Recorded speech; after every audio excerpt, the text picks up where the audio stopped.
And away we go, live from the Cincy Light Studios. It is the BCJ Podcast, presented by the Holy Grail, right here on BearcatJournal.com. Saturday night, 8 o'clock, we will be at the Holy Grail watch party to see the Bearcats take on the Iowa State Cyclones. Come on down, join us. It will be a grand time. There'll be specials on buckets and great food, great drinks, and as always, the Holy Grail serves up our partners, Cincy Light. For every Cincy Light that you buy, they will donate an additional 50 cents back in to the Cincy Reigns NIL Fund. So meet us down at the Holy Grail, support the people that support us and the athletes at the University of Cincinnati. We'll see you at the Holy Grail. Hi, David. Hello. Oh, by the way, if you are looking for one of the Jimmy Nippert t-shirts that Cincy Light produced, or if you are looking for the 4-packs of the Jimmy Nippert cans, limited supplies, very, very limited supplies, but there are a small number still available at the tap room downtown. So go down there, and if you wanted to get your collector's items from the 100th anniversary of Nippert Stadium, go get that taken care of before supplies run out. And Dave's gone. I'm back. Hi, David. How are you? How are you? I'm doing okay. I've been better. I've been worse. So, You said you're listed as probable for this podcast. A little probable, a little cough, a little congestion, but I got a little of that as well. I'm worn out, man. The football basketball overlap puts a drain on the amount of hours that Chad gets to sleep. So I'm tired. Yeah. Tired, feel a little but we power through, Dave. That's what we do. Right. We power through. We have to serve our masters. The content's not going to produce itself. It will not. Let's get into it. We will start by putting a cap on the West Virginia game.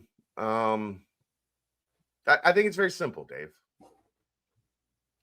This team's better. They're pretty good. They're not. They were bad last year. They are not bad this year. They are pretty good, I think, is a fair assessment. They are not good enough to do what they did on Saturday and win. And that, it keeps. I was driving around today back and forth. The commute home is now basically an hour from campus to Independence because of the bridge closing. And nobody can get back across the moat in a timely fashion. Oh yeah, getting to your house has to be a real treat. It's not fun. It's not fun. Actually, today I drove all the way through downtown and got on like 2nd Street, got on 71, 75, and tried to avoid as much of the chaos as I could. And I think I ended up saving probably 15 minutes. Yeah. But don't do that on the days that I'm on campus so that I can get home.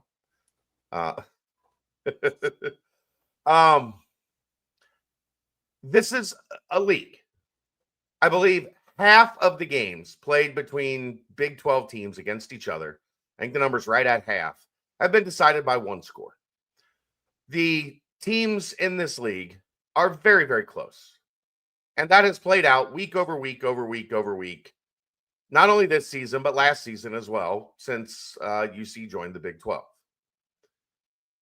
There is probably not going to be a time in this league where Cincinnati is so good that they have distanced themselves from the pack. That's just not how this league works. There is usually one team that rises up and is a fairly clear first place team, but there is a jumble in the middle that are all going to be within very small margins of each other. And until this program figures out how to stop doing these things And it's never the same thing. It's never, if they could just do this, the problem would be solved. It's that every week, something, not every week because they've won some, but in the losses, something comes up that is catastrophic. And when you continue to make catastrophic mistakes on a, every other week, every 2-3 week basis, you're not going to have a whole lot of success in this league because the margin for error is too small. Brendan Sorsby giving West Virginia 17 points is not something this team can overcome. They are not the Detroit Lions that are so good this year that they can throw 5 interceptions and still win a football game. That is not who this team is. And it's probably not going to be, barring some drastic change in this league, how this is going to work. That was my frustration with Scott Satterfield on after the game and in the press conference yesterday and in the coaches show last night, was this continual line of like, well, we haven't scored any defensive touchdowns. We haven't really had any great, haven't really done that on special teams either. And, that's just the luck of the draw. And we're just waiting for the luck to find us. No, that's not the answer. The answer is you have to stop missing field goals before you go into halftime. You have to convert in critical down and distance situations where they've been successful in down and distance situations a lot this year. But they've also missed on some very critical ones that have become catastrophic. We saw on Saturday, they made 3 mistakes that otherwise ruined what should have been probably a 1-score win for Cincinnati. And until this gets fixed, we are going to continue to have these same type of conversations, Dave, where we look at the team and we say, they did quite a few things well. They played a fairly clean football game, except for mistake A or B or C that turned the tide, gave momentum to the opponent, and allowed the opponent to get to the finish line before Cincinnati. Right. Like, that is what has to be figured out, because I think the talent level is, we're not watching them play anybody this year, and I'll reserve judgment over these next 2 weeks. We haven't played anybody this year that was like, that team was just significantly better than Cincinnati. Colorado was better. I didn't think they were significantly better, but they had better talent. Yeah. Other than that, they've been right there. They should have a much better record than what they do. And now, because they couldn't win that game, your backs are against the wall. You play 2 of the best teams in the league on the road, and a TCU team that has improved drastically over the last couple weeks as your final game at home. There is a distinct possibility you go from 5-2 to 5-7. You miss a bowl game. Like, they should already be at 6 or 7 wins. They should be out ahead of this. And the 8 ball is closing in quick. I agree. Soapbox. Because you look at, all the metrics that I look at, they're a top 50 team. FEI has got them at 36. SP Plus has them at 52. There's some others that are in between. So, on average, pretty much right around the top 45, top 50 team. I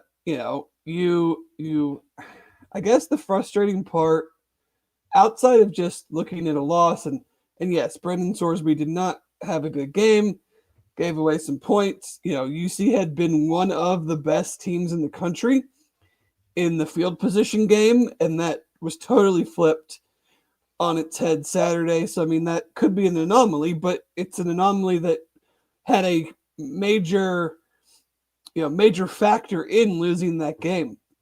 I think the thing that it's hard for me to not think about is whether it always feels like, and maybe I'm over exaggerating and just misremembering or whatever, but in these critical down and distance plays or critical moment plays of what feels like so many games, we just come up short. Whether it's the call isn't right, whether it's the execution isn't right, that is being repeated. And that is like I know said like he should have called timeout or something before the 4th and 1 play or what that Sorsby threw the interception for the touchdown on, and they were trying to go quick. And I'm just going, why? Like, why do we kind of get out of sorts in so many of these situations where, whether it was last year with like weird play calls with Emory Jones on these short yardage plays, or a play like that, 4th and 1, and why do we need to go quick? Just run the play that you think is best to execute there. I didn't mind the idea of it. And Satterfield, according to Keegan, admitted on his show last night they should have called a timeout there. Yeah, that's what I don't mind the idea of like, okay, let's beat them to the line. We got to play. The play is in. Everybody knows the deal. Let's line up and go.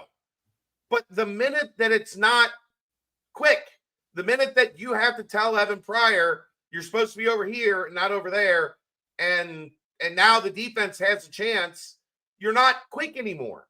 You wasted the element of surprise, and just take a timeout. It's early in the second quarter, like, or no, whenever. Yeah, I don't know. It was first quarter, but first quarter, yeah. But I mean, like, just take the timeout. Like the down in the play is more important than a timeout at that point. Right. I just feel like too many times I sit there and I go, we're just still trying to be the smartest guy in the room. Yeah. Just give the ball to your freaking really good running back on 4th and 1. And if he doesn't get it, he doesn't get it. Like, you know, I feel like too many times we're just like trying to not just get the first down, but like let's hit this play and we can score a touchdown here or something. It's like, just get the first down. I don't even think it's, you know what it is, Dave? It's something very simple. They look at that situation and say, well, they think we're going to run Corey Kiner, so we can't run Corey Kiner. Or you say, we got a good offensive line and a good running back, and it doesn't matter if they know we're going to run Corey Kiner, because the guy is top 5 in the nation in tackles broken. So even if they stone him at the line, he's probably going to get the 1 yard for the first down. Yeah, he had 25 carries. He lost yardage on 3 of them. 22 carries, he got what would have been a first down in that situation. 22 out of 25. And the problem is, I just feel like it's become repetitive in that regard. Like the field position thing, hopefully was a one-off. Obviously, it's not something that has bothered them. They've actually dominated. No, they've been excellent. I think we did a show at least 2 or 3 weeks ago where I saw a stat. They were number 2 in the country, I think. Yeah. So and I don't anticipate. Here's the thing, Dave. Right. They would have survived that. Exactly. If not for the 17 points. Would have survived. And you can't talk about like we haven't had these types of plays. They're total anomalies. Like you can't base your success rate and your wins and losses on how many defensive touchdowns we got. Like those like turnover luck is a thing. It's not repetitive game in, game out, or week in, week out, or year in, year out. Like they forced a bunch of fumbles this year. They could turn around next year and have 15 interceptions and force 3 fumbles. There's no rhyme or reason to it. I disagree there. I don't. I mean, it's been proven that it's totally. If you have a really good secondary and a defensive line that gets after the quarterback, you're going to produce more interceptions. Yes, but it's not. You can't assume it's going to be the same the next year. Is what I'm saying. Like you got the same players back. I mean, Iowa State doesn't get after the quarterback, and they have 14 interceptions. So, but they have a great secondary. Yeah. But you can't just automatically say like, oh, we had a great secondary this year. We forced a lot of interceptions. We're going to be able to do that again next year. I mean, I don't know. I think there are teams that are good at it every year. Okay. Well, the stats have bared that out to not be accurate. There are schemes. There are coordinators that their defenses produce. But you can't. What I'm saying is, you want to know why? You want to know why Cincinnati hasn't had any defensive touchdowns? Because they don't have defensive playmakers. They have 3 interceptions. Right. But, it's there's a lot of frustration in. I think there's a lot of frustration still hanging over from like the way the Pitt game went, knowing you kind of gagged that one away, what that win would have now meant moving forward. This game last week where, let's be real. I mean, you guys probably talked about it. Jeff and I talked about it. You all team talked about it again. 249 total yards, 3 of 11 on Wow. third down. Like, the defense did whatever you wanted them to do, and you can't win that game. Yeah. And so, I throw the yardage out though because one, the worst drive start was their own 41. Yeah, they didn't have far to go. Touchdowns, but they still forced, I think, 4 or 5 3 and outs.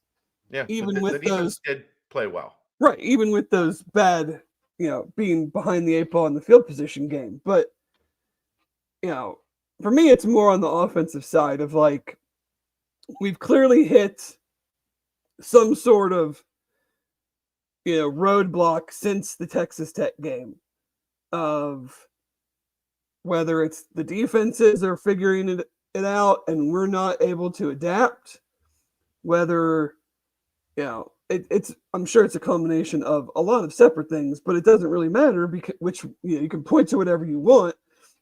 But the truth is that since the Texas Tech game, this offense has not nearly been as good. It's been good at times, it's been inconsistent, and it's been very boom or bust. There hasn't been a whole lot of boom. That's what I mean. They aren't completing any deep balls. They're not even throwing it down the field. Well, they hit the runs more than the deep passes. Yeah, like they threw the 2 deep balls against Arizona State. Have we seen one since? No. Like down the sideline, let your guy go get it. Like no. they just, it's like Arizona State played those well, and now they're just not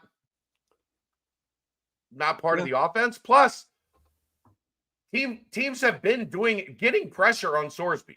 Yeah, like he is having to move and make plays out of rhythm, out of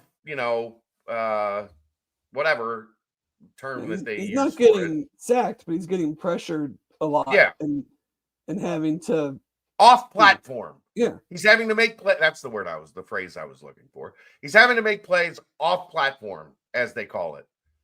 And I don't think he's hurt. No, I don't.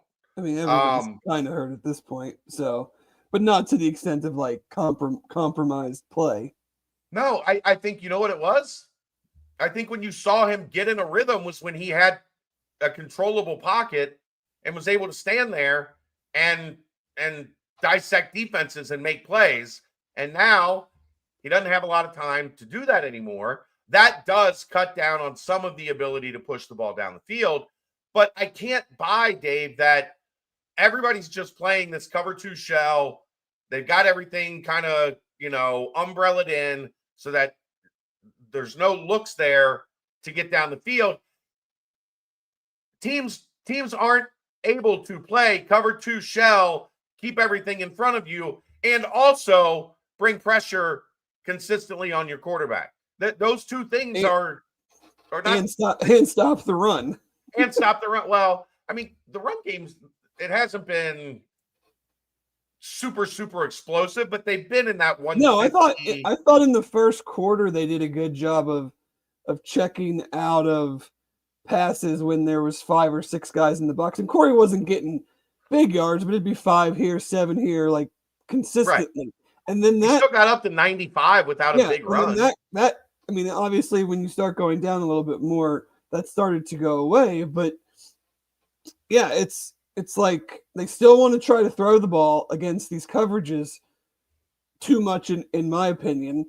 And you're, I don't know. I mean, for another day, another time, I could, but it's, there's a lot. I have a lot of questions about the direction of the offense and how it's gone so differently from the first, whatever it is, 4 or 5 games to these last 3 or 4 games. And, they're not. It's not like these defenses are world beaters.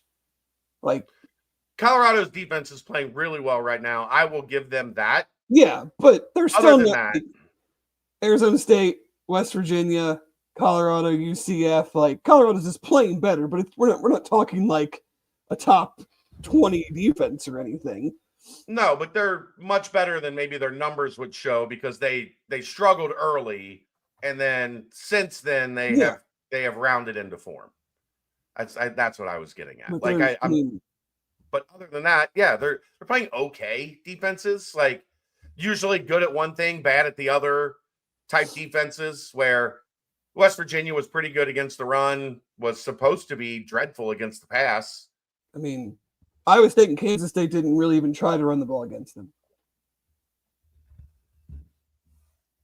Yeah, I don't know where I come down on that. On the whole, you can't be 133rd in the country in EPA allowed per play in the pass, make a coordinator change, have several players still out with injury in the secondary, and all of a sudden become good. Right.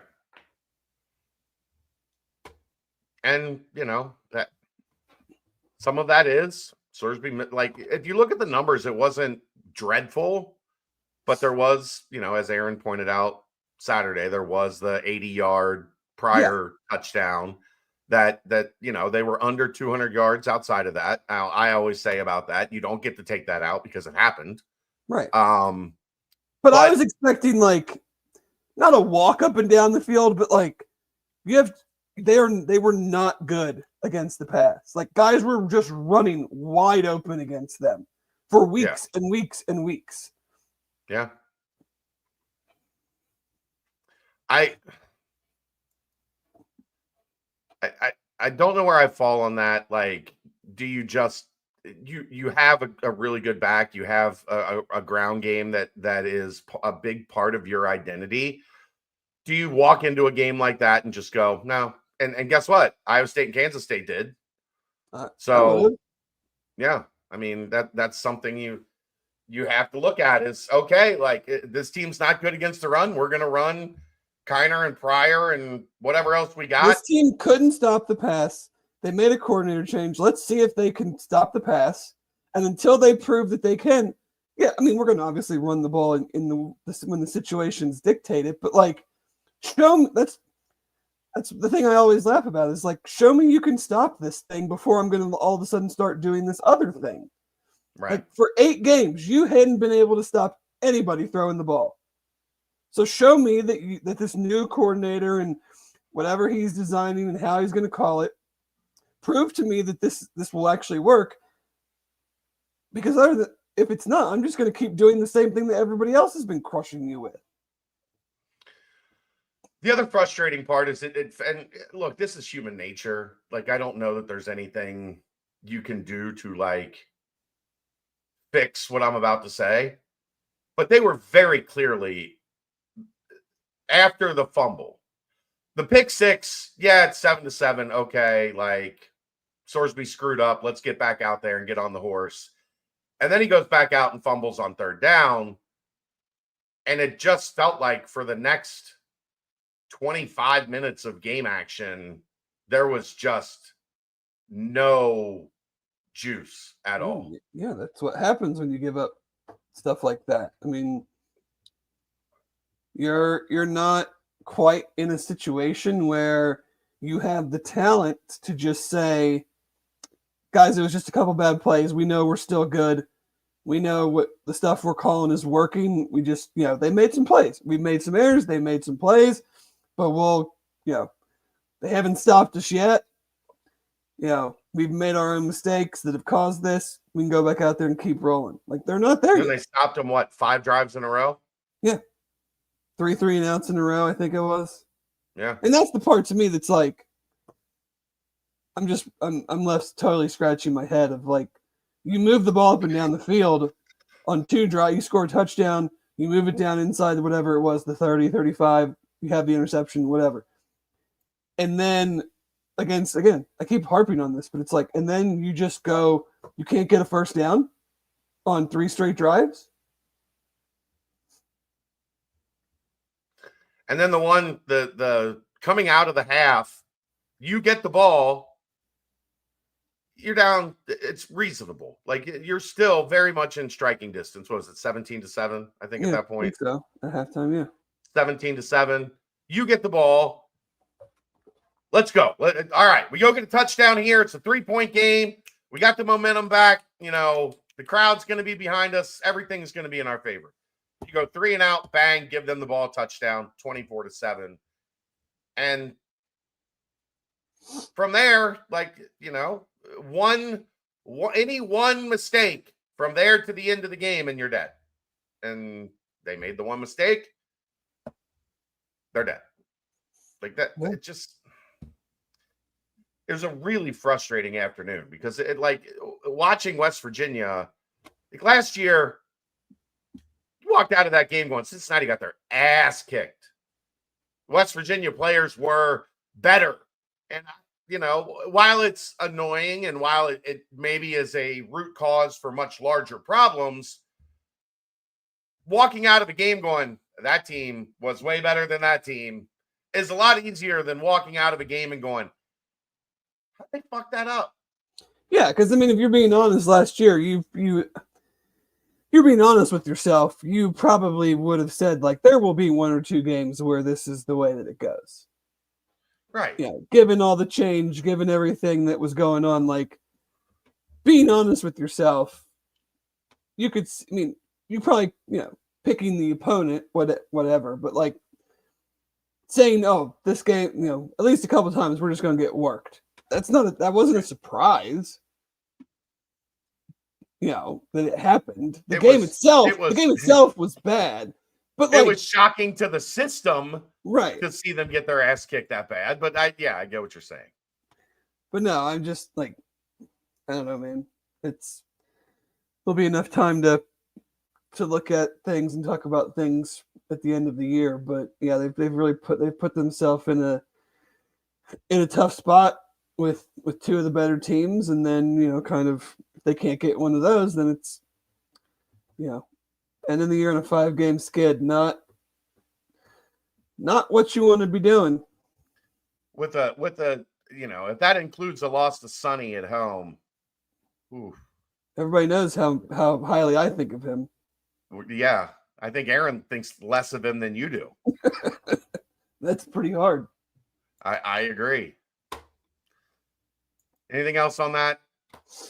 I think that's the overview. We don't need to go over specifics any more than no.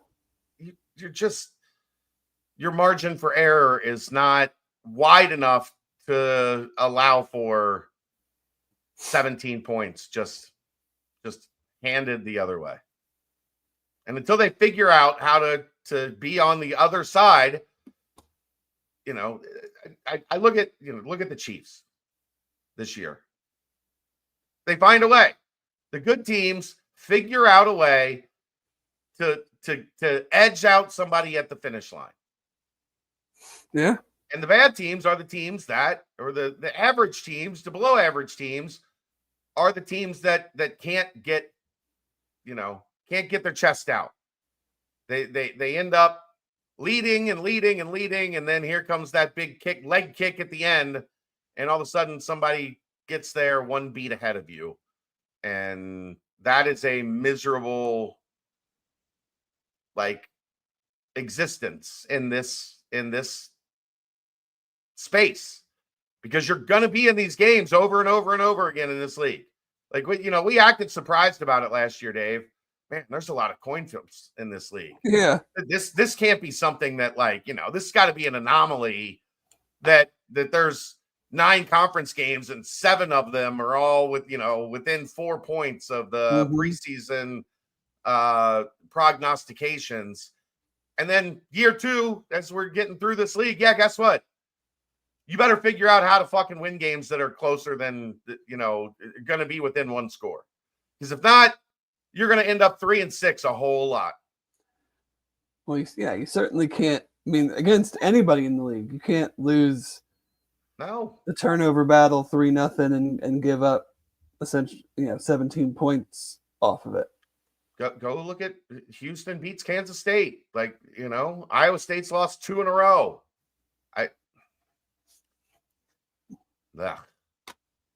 All right. That is our first timestamp of the day, brought to you by Turtles Brew.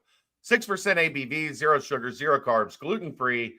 They have cherry lime, raspberry peach, orange vanilla, lemonade tea, and strawberry mint. There's over 100 locations in Ohio, 50 plus in the greater Cincinnati area. Visit turtlesbrew.com for more information and locations. You can get the plastic bottles, you can get the pouches, you can get them individual, or you can get 5 packs. Portion of the proceeds go to save the sea turtles, turtlesbrew.com. And that gets us to the point where we are looking forward to what Cincinnati has got coming ahead this weekend. It is another very very tall task, a great challenge, as Butch Jones would say. And as we take a look at the Big 12 opponent this week, that is brought to you by our good friends at Homefield Apparel. Homefield is a premium collegiate apparel brand based in Indianapolis. They have a focus on creating incredibly comfortable, officially licensed apparel with vintage Bearcat designs. They have a wide range of colleges and options for customers to choose from. So if you're a UC fan, you can get your UC gear, or like if you're Dave, and while your wife loves the Bearcats, she's also got an affinity for Michigan State. You can go homefieldapparel.com, and while you're putting something in your bag, maybe you slide something over into her bag, and send that for Christmas. And now you got a good Christmas present. I got a bunch of UC stuff that I've gotten from Homefield over the years since they've been sponsoring us, Dave. I unearthed late last week. I bought a Marshall hoodie. Yeah.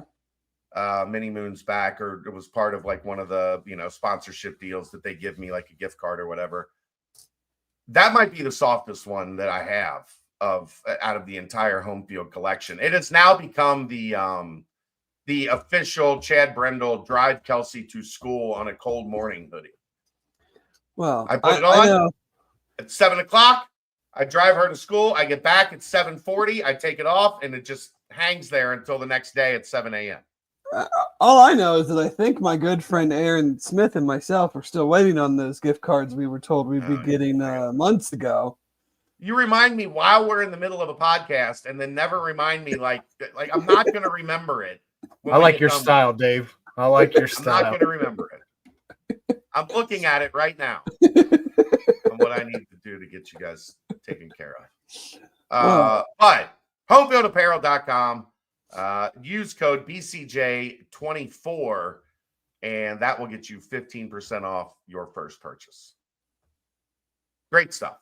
A lot of, like I said, great t-shirts, hoodies, sweatshirts, crew necks, quarter zips, joggers, socks, hats, jackets, anything you could want with a retro UC logo on it. Homefield Apparel has ready for you.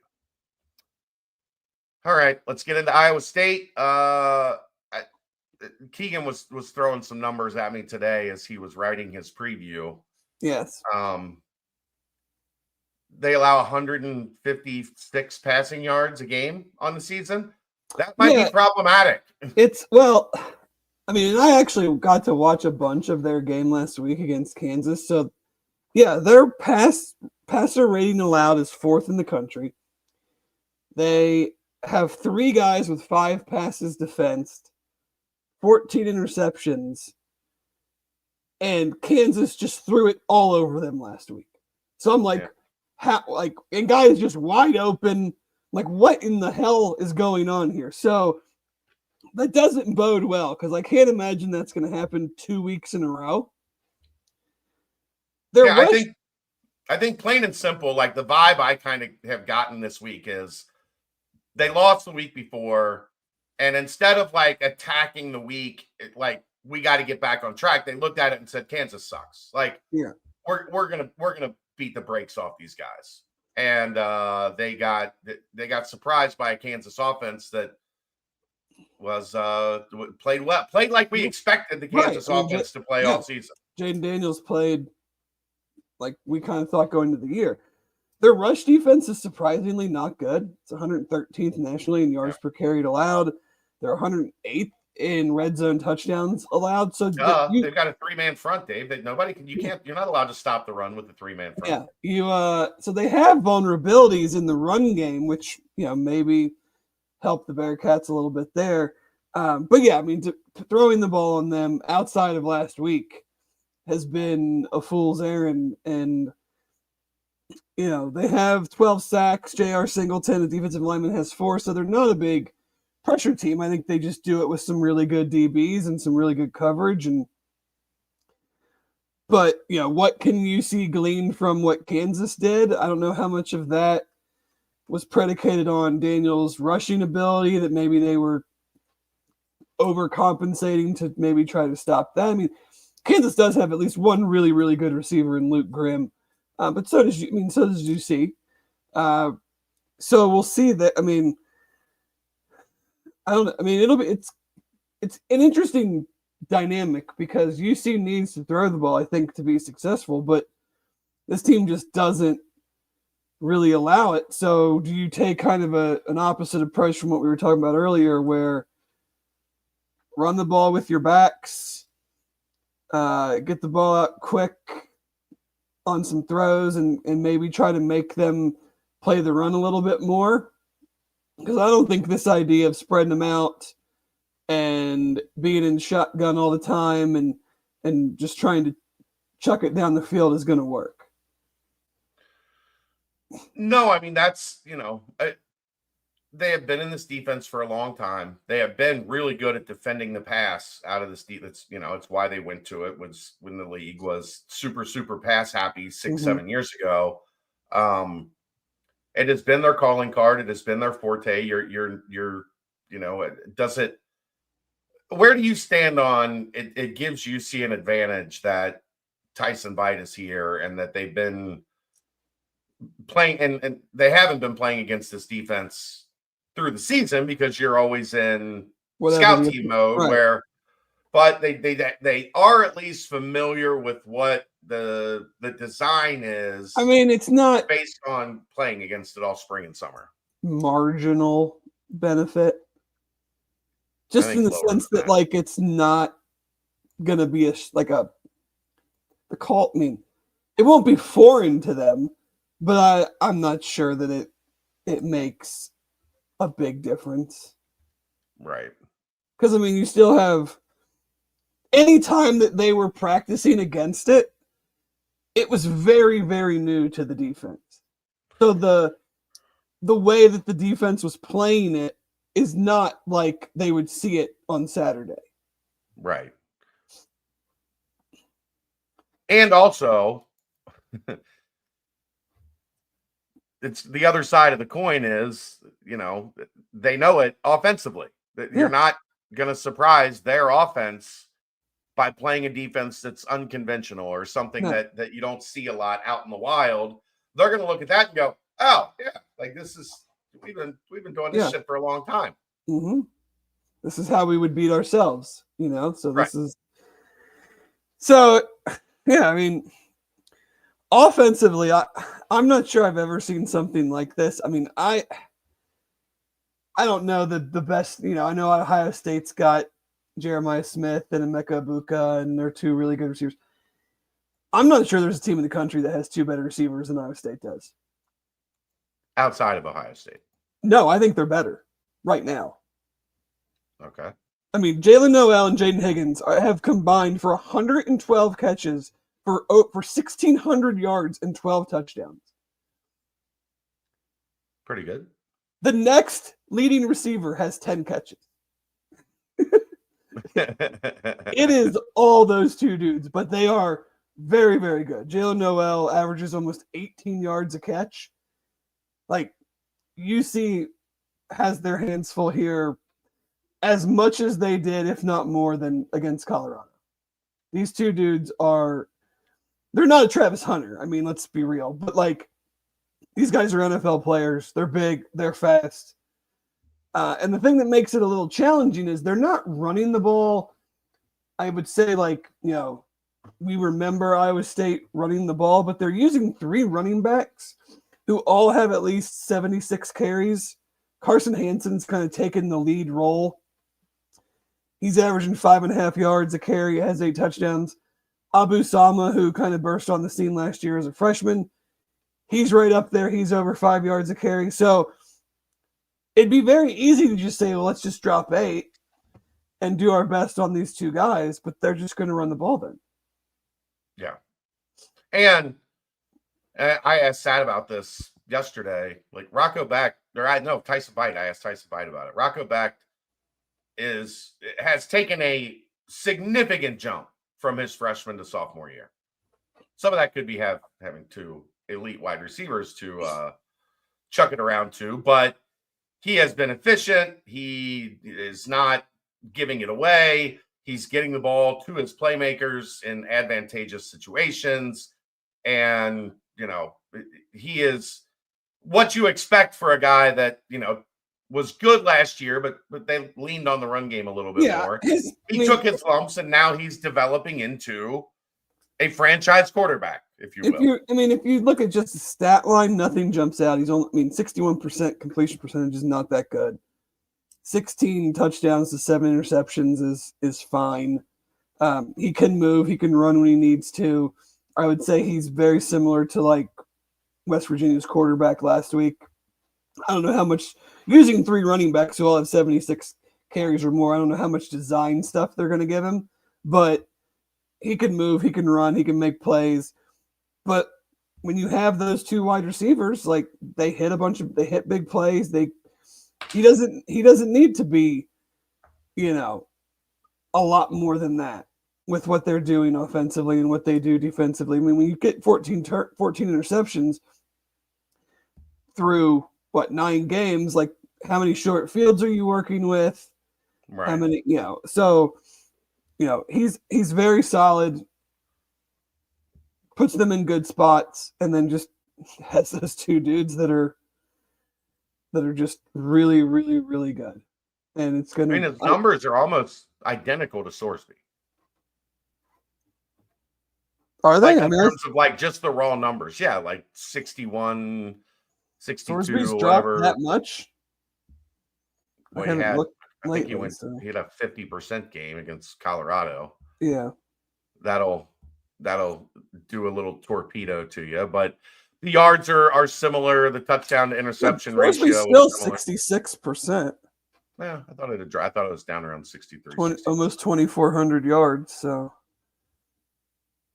their numbers are close enough, I guess. Yeah, but I mean, but you just got those 2.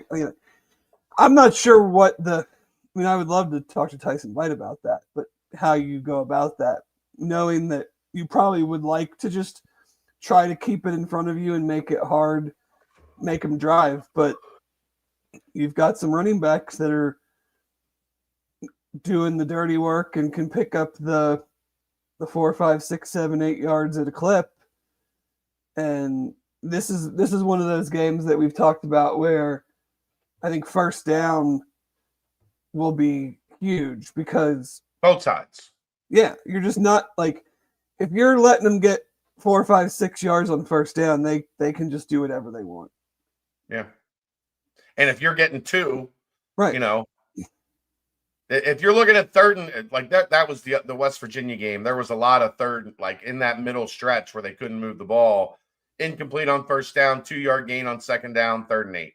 Yeah, like there was a lot of that, and if that's the case again against Iowa State, I know Mo wants to ram his head into the wall every time they run 2nd and 10. Oh yeah. What's good, Natty Ron? Like that's both sides. You have to get Iowa State because that's what they want to do, right? They want to get comfortable 2nd and 5, 3rd and 2, challenge you from there. And Cincinnati's been pretty good against the run, but when they have struggled, it's been against teams that have that balance that, they can put that pressure on you where you can't sell out on the run. You have to respect the pass. And then when you have to do both, it has caused some problems for this defense. Yeah, I mean, Jalen Noel has 4 games this year where he's had at least 133 yards receiving. And Jaden Higgins has 3 games where he's had at least 102. I mean, they're getting 6 to 8 to 10 receptions each every game. Yeah. They're going to feed him. Like, you know that. And I think Jordan Young has been good. He had the one play where he got beat over the top, but that was a great throw. It was a great throw. Good. I mean, like, you're DB, it's going to happen. Yeah. Like, unless you're Sauce for 3 years. The thing that you can't let happen is that it's on 3rd and 11. Right. That you would prefer it didn't happen in that, but Satterfield said, well, that takes me back to what we were talking. Satterfield said it was 3rd and long. We thought we would bring some pressure. We left our guys out on an island and they beat it. That hasn't happened for Cincinnati's offense for a month. Nobody's tried to bring pressure on 3rd down where you can try to take a shot over the top. Yeah. Shit. Yeah.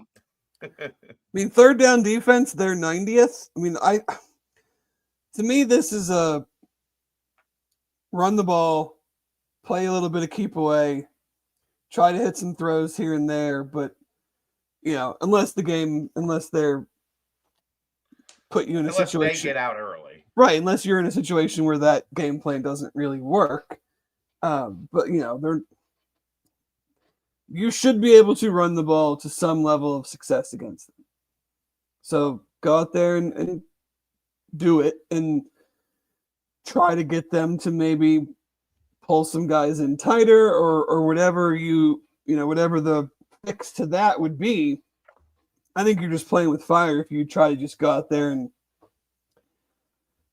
and throw like you would in a normal game against a opponent that doesn't have a high level pass defense. So are you thinking like 60-40 run is your ideal? Ideally, 60-40, 55-45, so definitely over 50%. Because they're pretty even 50-50 runs pass split. I mean, I would like to see Corey and again, assuming the game is in a position to do this. Right. I mean, I want to see 30-something runs from Corey and Evan, plus whatever runs you get from Brendan. Maybe a little Manny Covey. All of them, man. I mean, screen game, quick tight ends. Like, get the ball to your playmakers' hands and let them try to get yards. Put you in a 2nd and 4, 2nd and 5. Like, give yourself opportunities to keep them off the field, to move the ball, to run the ball, to control the game. Like, because the passing game right now just isn't. It's just not where it was. So I don't feel like I don't feel like you need to continually try to force feed it to try to get it going. Let it get going organically based off of the running game getting going. Like, right. Use the run game to, I know sometimes you want to hey, we need to jump out quick. This team doesn't do this well. We want to come out. We want to attack them here. Yeah. But it's not working right now. It doesn't seem to matter who the defense is, what alignments they're in. Like, it's not clicking like it was. So don't try to force it. Use the run game to maybe ease into that or give yourself some different looks. Like, always throwing on 1st and 10 or 2nd and 10. Like, how about we throw on 2nd and 5? See what defensive alignments look like when you're running the ball consistently and throwing against that instead of throwing against, the new down and distance every time. Yeah. I guess what's special teams? Anything of note? Kicker's been okay. I think he's missed a couple extra points, missed 4 field goals. So I mean, there's certainly some some, inconsistencies there. I didn't glance at the punt game or the kickoff game. I mean, hopefully, that was another one. I mean, we talked. Well, they're not going to return punts. Like, we know that.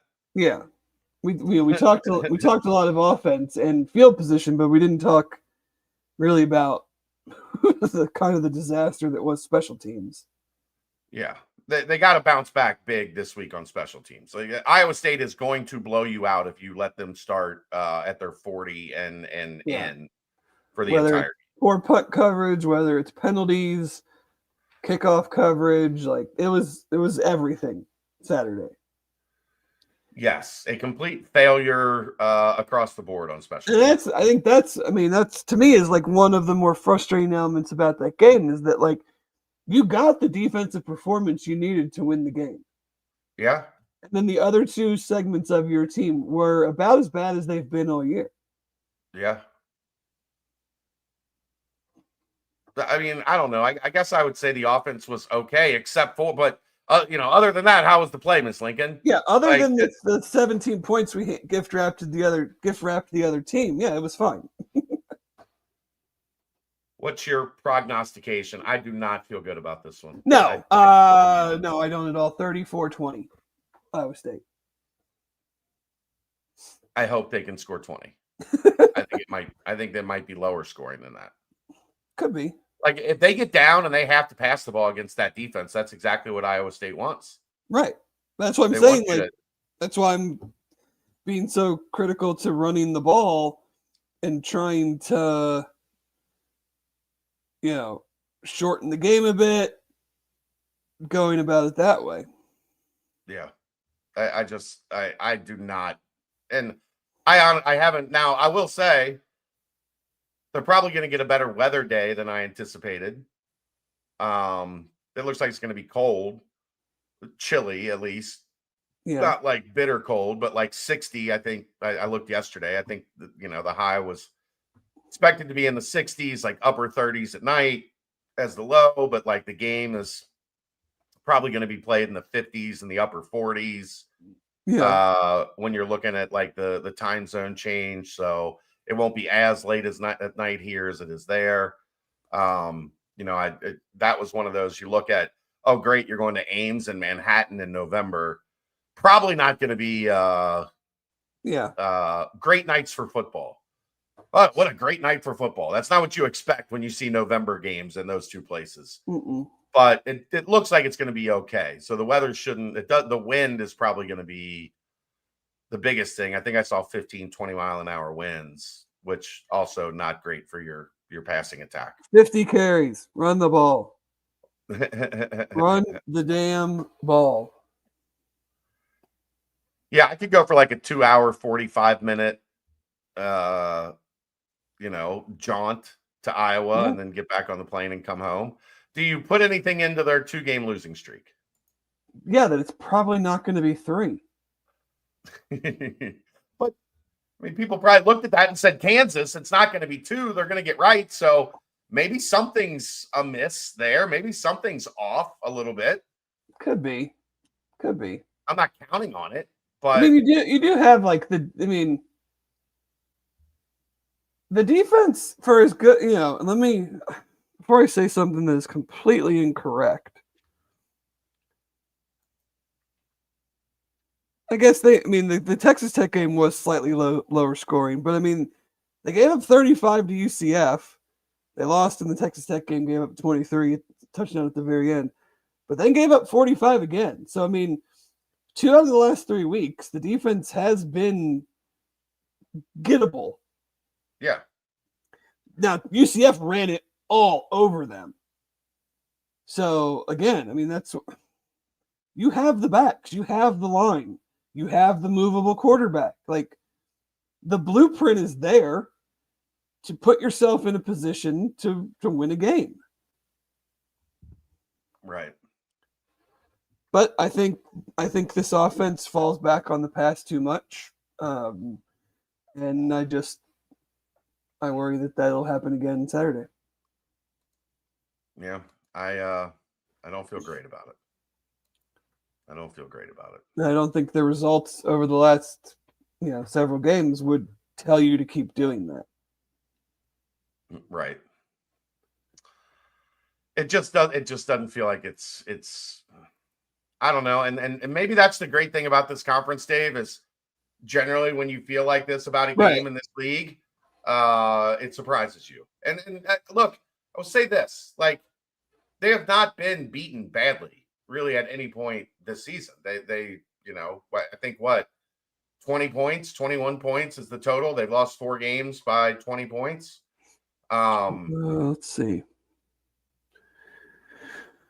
1, 10, 4, 15, 22. 4 losses, 22 points. So, I mean, logic says that it's going to be close. 1-3, 11-7. Right. The line has opened at 6. Last I saw it was at 9. 9.5. 9.5, somewhere in there. So Vegas thinks that Iowa State is going to control this one. Dave and Chad think Iowa State is going to control this one. I've been pretty good on outside of last week. I've been pretty close on my score predictions this year. I think we've both been pretty good about it. Last week didn't. Well, again, if I'd have told you last Wednesday Sorsby's going to throw a pick 6 and a fumble 6, like a scoop and score, we probably would have adjusted our score predictions accordingly. Yeah. So maybe the luck will find them, Dave. Maybe 2 defensive touchdowns for the Bearcats. Hey, we'll take it. They haven't had a defense or a special teams touchdown since Sack got here. They'll get one of each. They'll get a kick return touchdown, and a scoop and score. Since fumbles seem to be their thing more than interceptions. Sure. And they've had 4 interceptions. 2 of them have been in the end zone, the other team's end zone. Those are usually a little harder to take all the way back. I forgot the one Saturday. So yes, they have 4 interceptions.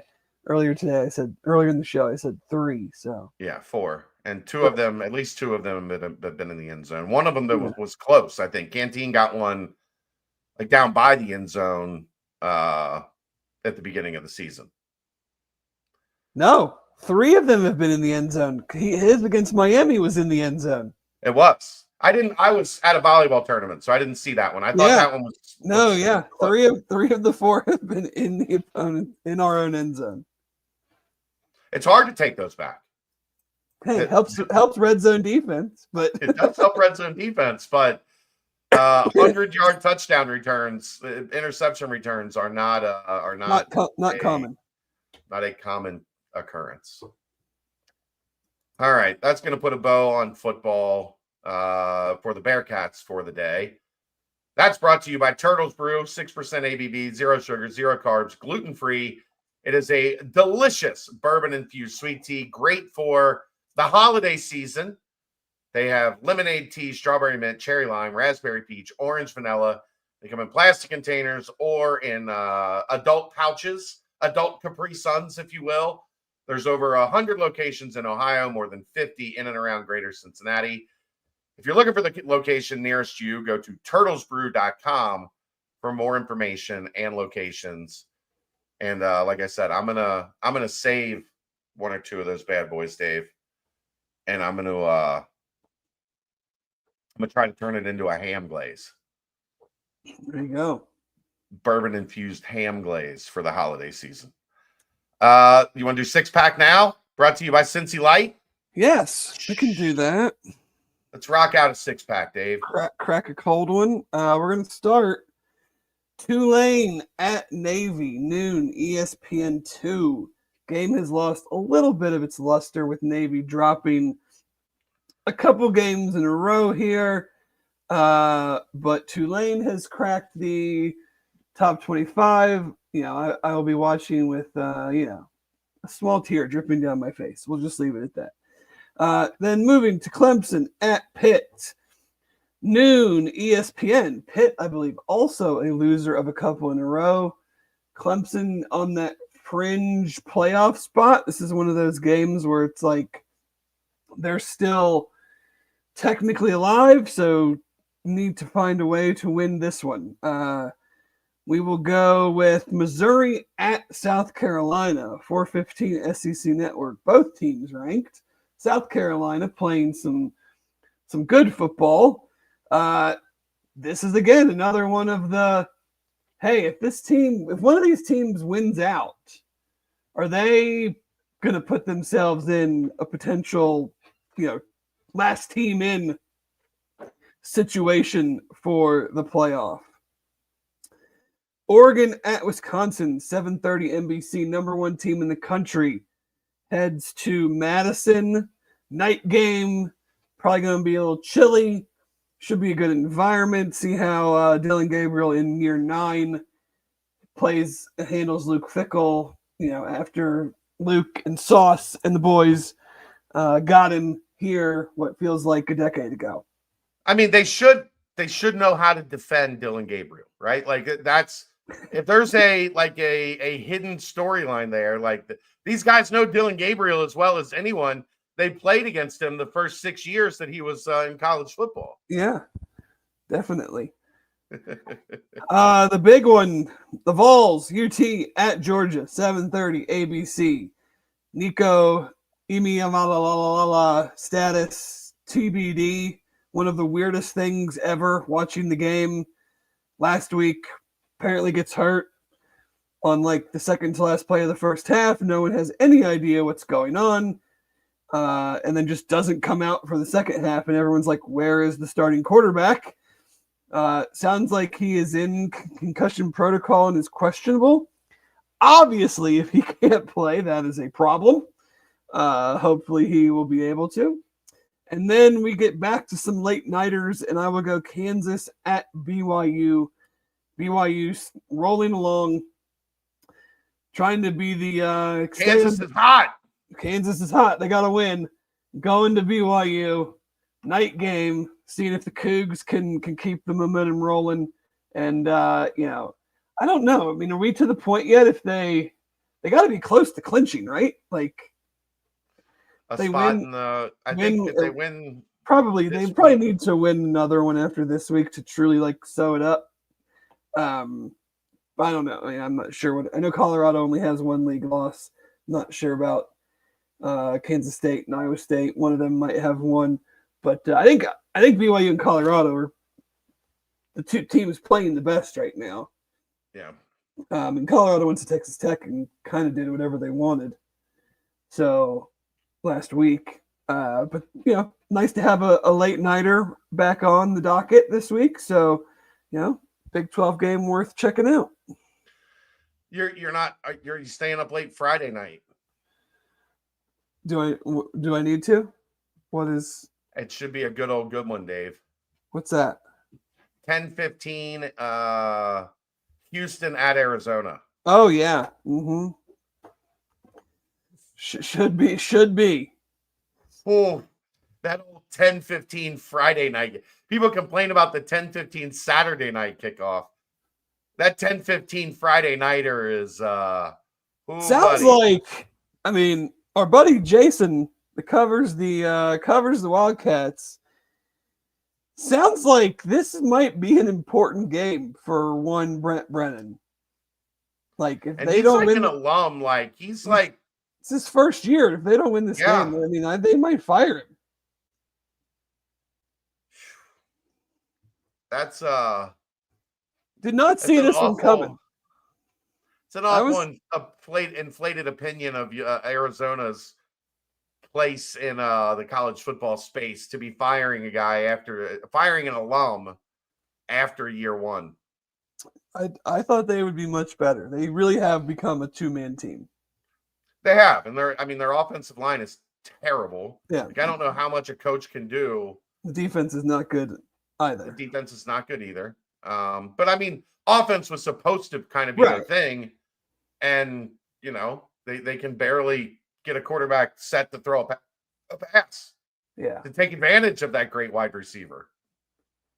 So, but no, some decent games, other decent games this week. Again, all these buys. I mean, there's 4 Big 12 teams that have buys this week. It's just the double bye has really knocked down on the gluttony of games on Saturdays that you're just not getting.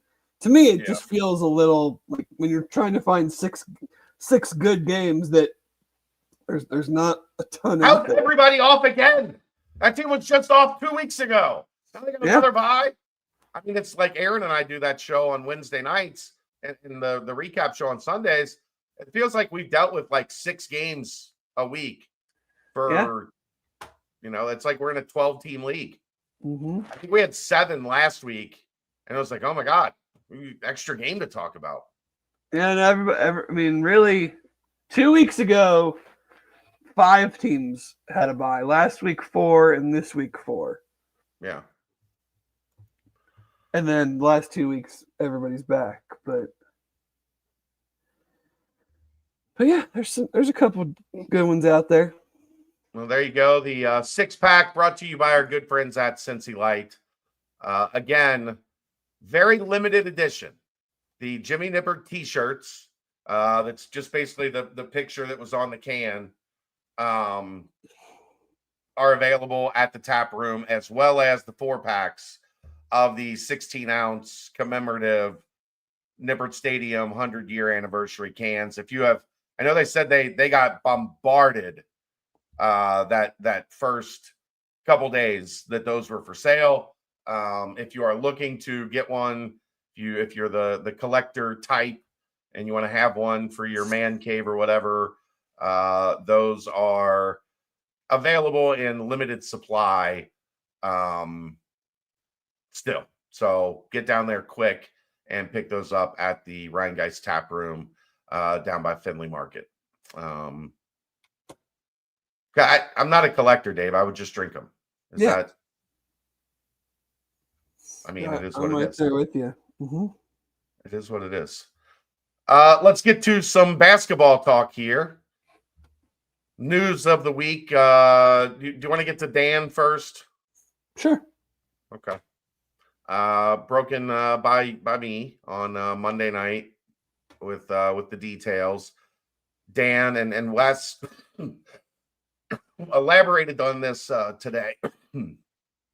Dan out for what they hope is an overly extended period of time. My understanding is what Wes gave to the media today. Minimum, it's going to be a couple weeks, 2 weeks or so, before they even are in a window where they think they could, start the process of bringing him back. So 2 to 3 weeks for that. They're probably going to be overly cautious. And whenever he is ready, like if he's ready after 3 weeks, tack on another probable week to get him back in practice, get him back up to speed, all of that good stuff. So 3 to 4 weeks there. And that's kind of if everything goes perfectly, that would have him back for potentially the shootout. That seems quick. That's like 5.5 weeks or like 5 weeks to the shootout. 5.5 weeks to the shootout. 7 weeks, I think, until the start of. No, it's a month tomorrow to the day of the shootout. Well, but there's 30 days. There are 4.5 weeks, I guess, was what I was. 4.5 weeks until the shootout. I feel like this is very much 5.5 weeks until opening of Big 12 play. Maybe you run him out there for the Grambling State game to get him back acclimated, and then you if everything goes well, you're good to go for Big 12 play. I think that makes the most sense. Maybe that's exaggerated a little bit, but like the type of player he is too, I think has to factor into, Yeah, I've been comparing. He's like the Tasmanian devil. Like he just spins around the court at all times. Like he's ever present. Just was that Dan? Who got their hand on that ball? Was that Dan? Right. Like that's kind of how he plays, which would probably require being a little extra cautious. Yeah, because you're still going to have a week or so. You're not just going right back into games. You're going to have a week or so of practice and right. So there's a lot of talk about, and obviously hope Dan gets back as quick as humanly possible. This team needs him. He's one of their best players. Yes, they are deep. They are not. They're not two of your top 7 players deep out. No. Now, luckily, Day was back out west. Said he practiced yesterday. We were at practice today. He was a participant in practice today. It wasn't like full go, just like everything was back to normal. But he was there. He was on the court. So hopefully things are trending towards seeing him out there on Friday. If not, I expect it to be, if not Friday, then, NKU on Tuesday. Type deal for Day as he comes back. So that's what we're keeping an eye on there. But it's interesting, Dave. There's a lot of talk about who is minute-wise, who is going to benefit from Dan being limited. Like the question, of course, being like, can this be beneficial long-term? Because some guys that, you probably would, we talked about this when Day came back, that was 20 minutes or so that people were playing that was going to be removed off the board from what we had seen through the first couple games of the season. If you had Dan, then you bring Day back. Like a lot of guys' minutes were going to, or a couple guys' minutes were going to be reduced almost entirely. And it get the names that get brought up a lot: Josh, Rayvon, Tyler Betsy. I don't know how their minutes ultimately increase with Dan out based on the way the roster is constructed, because in your starting lineup, Dan was essentially your shooting guard. Yeah. Even though I think he's more of a 3. I think it maybe benefits CJ Frederick the most. That's what I was getting at. So I think the 2 guys you're going to see the most in that slot, especially as Day comes back, you're going to see a lot of Connor Hickman and CJ Frederick, I think. Yeah. Because I don't think you can slide CMOS to the 2. Like you would, CMOS and Dylan, you would have to slide one of them out of the 3 and the 4. I mean, maybe in these cream puff games, but not against anybody with a legitimate off guard. Well, but like my point on that being like CMOS and Dylan are getting about 23, 24 minutes a game, whatever so far. They're still going to get that. Yeah. Like that's going to probably remain about the same, because I don't see either of those 2 guys sliding up to fill the position that Dan was ultimately playing. I don't see a need to. You have guys that can fill the position. Right. Keep That's the guys at the spots that they're most comfortable in, and put the next. That's the whole point of having depth. That's what I'm getting at. I don't see where these extra minutes for guys like Josh Reed and Rayvon and Tyler. No, I think Tyler's earning his minutes. Sure. But it's not going to be, because somebody else slides over and he now elevates. That's what I'm saying. He's still going to earn his same minutes or maybe more minutes, but at the same spot. He's getting 14, 16 minutes a game at the 4, essentially. I can't see him now all of a sudden getting 22 minutes. No, because Dan is not available. I just don't like the is it positionless basketball? Sure. Do you want Tyler Betsy out there guarding somebody's shooting guard? No, just play Connor and CJ at the 2, and Day comes in for Jizzle, and one of those. And you can play Day and Jizzle a little bit together if you want to. But yeah, I don't feel like this is a really hard equation to figure out. No, I think my point just being those guys are all 3s and 4s. And Dan wasn't really getting a lot of run as a 3 or a 4 the way that this lineup is constructed. Now, Right. Maybe you had a lineup out there like where Jizzle and Hickman and Dan were on the floor together. And sure, Dan's going to eat a couple minutes at the 3 there. But for the most part, when Dan was on the floor, he was at the 2. And then the bigger guys were playing the 3 and the 4. So I don't see a lot of like shift in minutes for those guys. I do see and this is where the break glass in case of emergency retention of CJ Frederick could be like a lifesaver over these next couple games. Sure. That's a guy that's played a shit ton of high major basketball, has been productive. Like, okay, look, We didn't know how this was going to play out, but guess what? For the next month, we're going to need your ass a lot. Like, it's time for you to, you worked hard all off season. You maintained your health. You made it through. Now here we are. This is the opportunity for you That's to why you always have a spot for shooters. Yeah. Can he rebound like Dan? No. Can he defend like Dan? No, No. but I don't think anybody's like asking him to. But that's what I'm getting at. Like, he's not gonna. Well, I don't know, man. I think Wes. There was some projection today with Wes, because I asked him just about, like, is rebounding the biggest thing you're gonna have to really cover for with Dan out of your lineup? Because I think having Dan and Dylan on the floor took you from a really good rebounding team to a great rebounding team. And when you take him out, I think you're probably back to just being a really good rebounding team. And Wes went on for a couple minutes about the Morehead State game. I wanted to stop him and be like, I'm not the one that mentioned Morehead State. I'm not taking that into consideration, that you didn't rebound well against Morehead State just, because Dan was there and because Dan's gone. Like, I'm looking at it as, when you had Dan and you had Dylan together and then you had Aziz, now you have 3 elite rebounders on both ends of the floor. Dan out, now you're down to 2, and you're inserting a guy in there that's not right. Something that's really, either Connor or CJ or CMOS. Like, It's not like all of a sudden you just, okay, CMOS, like, we need you to go be an elite rebounder. Mm-hmm. It's not in. Right. But I think Wes was projecting a little bit that he's looking at that Morehead State game and thinking, we're going to have to we're going to have to be a little different to still be really good on the glass than how we had worked on it, because now Dan's not out there. Like, I didn't bring up Morehead State, bro. You did. That was not my conversation point. That was your conversation point. Yeah.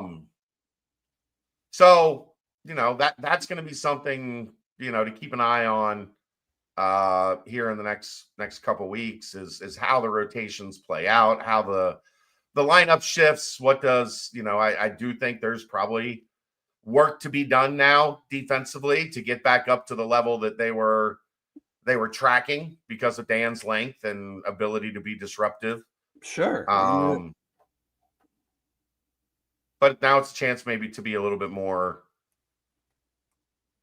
offensive minded. One of my favorite things going into last year was how fun they looked on offense with CJ and CMOS on the court together.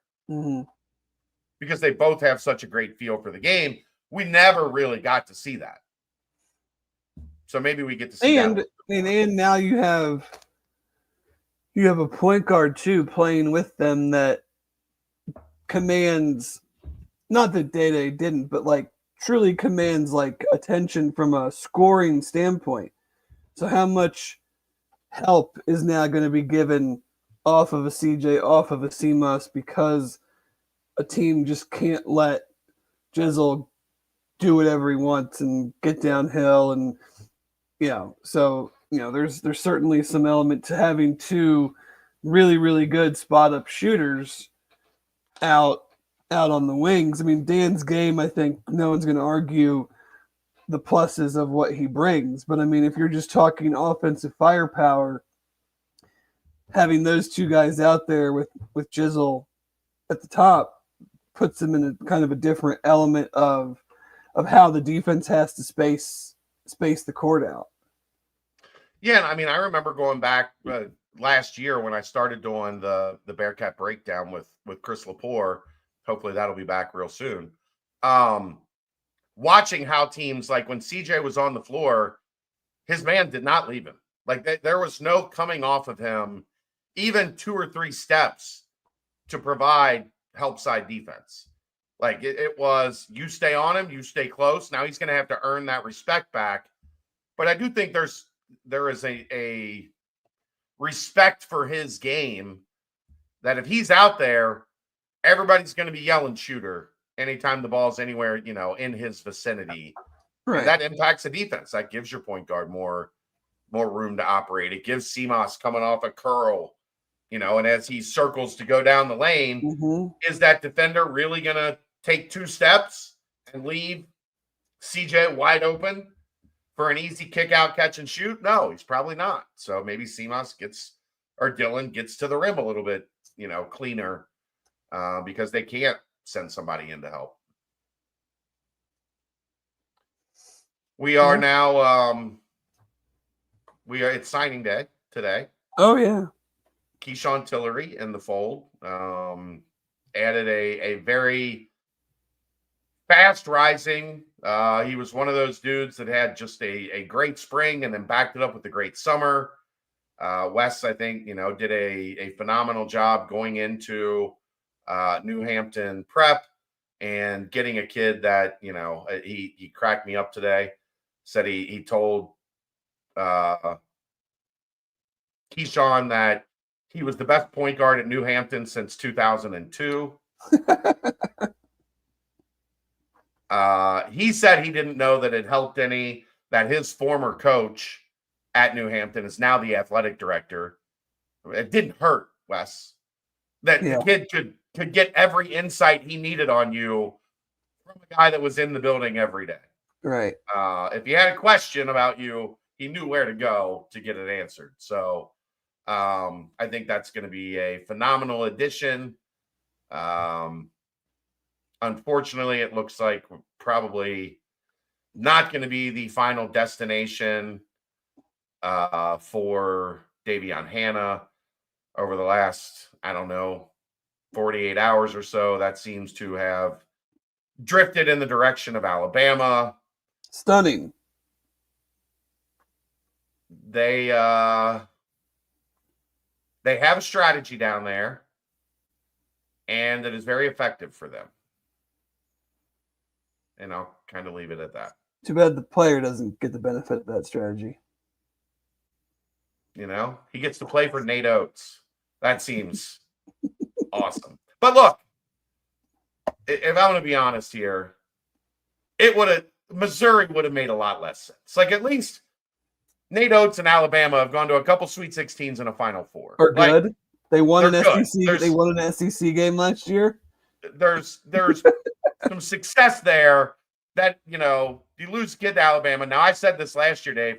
I just stopped fucking with Alabama. Like, it's probably going to be you or Alabama. We're going to have to find somebody else. Yeah, probably. Because they did get Tyler Betsy that had Alabama kind of in the mix there. But, whatever they're doing is working because they're recruiting at a very high level. And it feels like that's probably the end destination for Davion Hannah. Sean Abev, that is a difficult one to get information on. I think Cincinnati is still in the mix. Don't have a great idea where in the pecking order. I know everybody has thought for the longest time that Auburn is probably the leader there. I've heard some things that suggest that maybe they're not in as strong a position as everybody thinks, but they might still be able to get him. I just don't think that they've run away from the pack. I thought that was one that was going to play out till the spring. I've seen some talk that, he might decide here in November, December, and then just not sign until the spring. But I've also heard a thought or two that maybe he does sign somewhere. And there have been, it seems like there's always 1 or 2 kids per cycle, Dave. Yeah. Sign somewhere and don't tell anybody. Mm-hmm. And then 2 months later, they're like, oh no, I signed in November. I just didn't tell anybody. One of the reasons I've heard that is possible is he wants to watch everybody play and kind of see where he fits in their style of play and the players that may be back a year from now, which I'll never begrudge a kid for that, adding more information to his decision to be as informed as possible. I think that's one of the hard parts about the November signing day is you don't get to see really anything. You get like 2 games against. You just inherently, I think, feel pressure to make a decision. You've been being recruited a long time. You want it to be over with. You think you have your top schools, and then it's just, it's time to make that call. But no, I mean, guys should take all the time that they need or want to take. So that's kind of where things are at on the recruiting front. I think Tillery's a massive addition. We've talked about it plenty here when he committed. I will give a brief.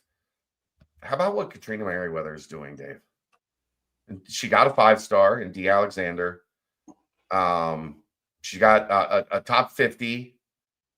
She got a couple other like pretty good pieces. They got a 5-person recruiting class that's top 10 in the country. I think ESPN has them 6. There's another service that has them 7. They're waiting to find out on Saturday, I think, will be when this happens on 24/7 Sports, number 13 player in the country. They were listed as a 4-star. Number 13 player in the country is a 4-star. What are we doing? Like, that's a 5-star. That is maybe they don't. Maybe there's not a lot of 5-stars, and I don't know how they do it. But if they get Jada Seville, who is the number 13 player in the country on 24/7, I think that would move them up to number 3 recruiting class in the country for your first full recruiting class. That's getting it done, bro. What is D rated in the country? 10th. 10th? Right? Like that 8, 9, 10, right in there. Yeah, that would be as Wes says, as the men say, a movement. I mean, you get number 10 and number 13 and then a top 50 in your first full recruiting class. I'm not sure what the ladies' catchphrase is, but the sisterhood. The sisterhood. Okay. Yeah. The sisterhood. The sisterhood movement. Dave, knock it off. But I just want to give Trina some props. Give my girl Abby Jump, heck yeah, friend of the network. Give Abby some props. You got to be serious here. The whole athletic department needs to take steps. Yeah. I know we talk a lot of football and basketball, and we throw in some golf here and there, and some baseball here and there, and some ladies hoops here and there, but like the whole department needs to pick it up, to say the least. That would be, I believe, like number 3. I think they'd probably be the best recruiting class in the history of the probably like the athletic department, not the women's program. I don't know they've ever been number 3 in the recruiting class in the history of anything. No, maybe not. I don't know. Hugs might have had a year where they had The only one I can think of would be DeMar and Kenny Satterfield and Lenny Stokes and that group. Yeah. I don't know of anybody else that would have been potentially top 3 in America. So right. Hats off to Katrina. Men's Bearcats 2-0, 3-0, 3-0. Yeah, 3-0. 2? Yeah. 2. Monday, Friday, and then this coming Friday. 2. My brain is scrambled. They've got a couple tests in terms of like the buy game portion of your schedule. Nichols is decent. Wes was making him out to be like a 5 seed today. I think he's trying to implore that upon his team, that when you play teams that are as bad as the first 2 that they played, and now you're stepping up to one that actually has a pulse. Like, and what I mean by that is, if you play bad, this team can beat you. You know what I mean? Like, they did beat Mississippi University for women on Saturday, 93-44. They did. It seems like it's an unsanctioned game playing a women's college. So apparently they have been co-ed for a couple decades now. But there's still, Dave, a 7-to-1 women to men ratio at the Mississippi College for women. We should have gone there. Somebody on the message board when they were joking about that today was like, I'm enrolling for my graduate degree. Yeah. As we speak. I'm getting my doctorate. Yeah, they got 6-point loss to South Alabama, 7-point loss to New Mexico. Or New Mexico. I did it again. I did that the other night. New Mexico, who spanked UCLA. Playing Northern Kentucky the day before you play UC, probably not beneficial to your chances of winning. You wouldn't think, but I mean, we see a lot of these, teams that are in the first four. They play one night and then they're back out there 2 nights later and they get a win.